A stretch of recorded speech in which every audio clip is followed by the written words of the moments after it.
1 BHK, एक 2 BHK, एक में मैं रहूंगी और एक में जिम करूंगी। ओके जानो? घर दही सोना के सेट चाहिए, पटना में दूध गोफल हट चाहिए। अरे एक करे जा, तू जितना खर्चा करेबू हम उतना खर्चा करब। ओकरा खातिर हम भागल ना हई। आ जदी हमरा के छोड़ के गइलू तो बुझ लीह हम संतोष पागल नहीं। बना बुझे ज्यादा तू चिराई उड़न बाज हो तो बुझ ली हम हई रंगा बाज हो। बुझ ली हम हई रंगा बाज हो। तू जानत हुआ कि हम ग्रेड ए पढ़ नहीं।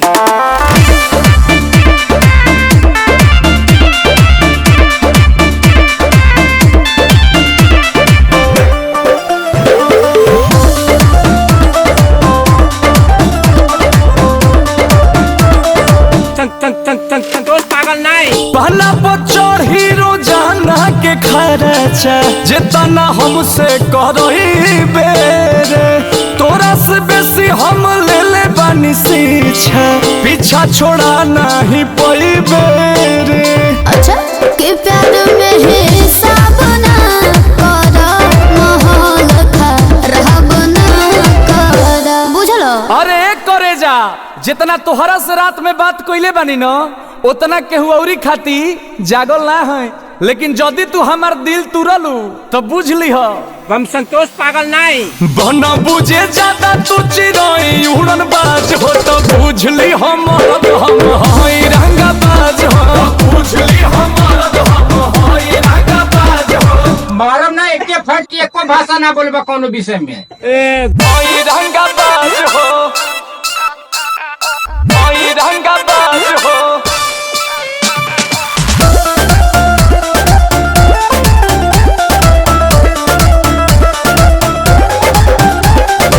सब लेके प्यारी गदारी जे करबू, अंकुश के देखबू बहादुर हो।